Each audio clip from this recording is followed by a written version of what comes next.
Tonight on One News, Newshub staff in shock as they learn of plans to close the newsroom. Thinking of all of our colleagues at the moment. Hundreds are affected, including high-profile presenters. So what happens next, and what does it mean for the entire media industry? The cost of living challenge has become a choice of living challenge. Asked to pull on the purse strings for longer, what today's official cash rate announcement means for jobs, mortgages and house prices. Plus, how long now without rat sightings as this Dunedin countdown finally gets the okay to reopen?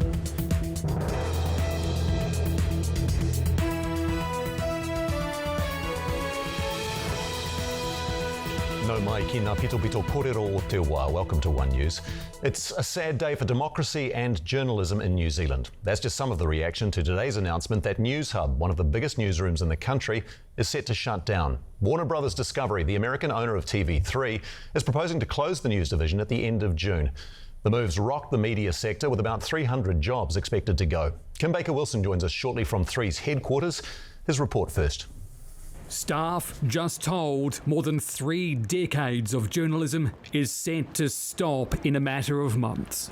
Thinking of all of our colleagues at the moment. Colleagues in the field were told to drop their stories and get back to the office. At its Auckland headquarters, it was to security guards and company-wide meetings. Just shock, really. Their jobs set to go in June. We've looked at, many options on, how the newsroom could potentially transform. The reality of it is the scale of the downturn in the TV advertising market has been so great, we haven't seen a viable option other than what we've announced today. Newshub's owners are a multi-billion-dollar international. Well, good evening. But they say for 3 the channel to survive, Newshub has to be axed. I don't believe there's anything that the network could have done substantially. No, there was no other way this is going to go. And television, free-to-air television, isn't as profitable as it used to be. 3's last finances show it losing tens of millions of dollars in a year. It never asked the government for help. And they did say things were not going too well. They didn't ask for any assistance in terms of funding. Warner Brothers Discovery has never actually reached out for assistance. It's not something that they felt that was helpful. And it's unlikely there'll be any now. Well, it's up to each individual corporation, as it is in every other sector in our economy. Hundreds could lose their jobs, faces that have been here for years, and those just starting out. You aspire to be like those people, and then you saw yourself at 3 and to know that there's probably potentially not a future there. So it's an amazing team and everyone's just been working really hard over the last couple of months, and I think we'll just continue to do the same. Tonight, that team's reporting on themselves. Jobs on the line more than ever, and a deadline they don't want getting closer. Kim, your story touched on the ad revenue situation. Just how bad is it? Well, it's well known that it is tough times across the entire media sector at the moment. There have been many redundancies, more are likely to come. And staff were told in those meetings today that $100 million has been swiped from advertising in this country. That is money that free-to-air broadcasting depends on. One of the reasons, the cost of living. People are spending less. It means that companies are advertising less. Warner Brothers Discovery says that there's no single event that has led it to this point today. Lots of things have come together at the same time, and that every time it thought it got a handle on things, some new issues would crop up again. But axing an entire news division with a lot of history behind it, that is a major move. The broadcasting minister was told last night, the Prime Minister this morning, and staff at those meetings later this morning. A lot of the staff coming out had very brave faces on. A lot of them were in tears, but one thing we did hear over and over again is that this is a family here and that they will continue to make the news for as long as they can. Tēnā koe, Kim. Thank you very much. Well, from its launch in 1989, 3 National News, later becoming Newshub, was part of the country's first private television channel. But as Simon Mersep explains, it encountered financial challenges right from the get-go. First came the promo. Now he's... Well, from its launch in 1989, 3 National News, later becoming Newshub, was part of the country's first private television channel. But as Simon Mersep explains, it encountered financial challenges right from the get-go.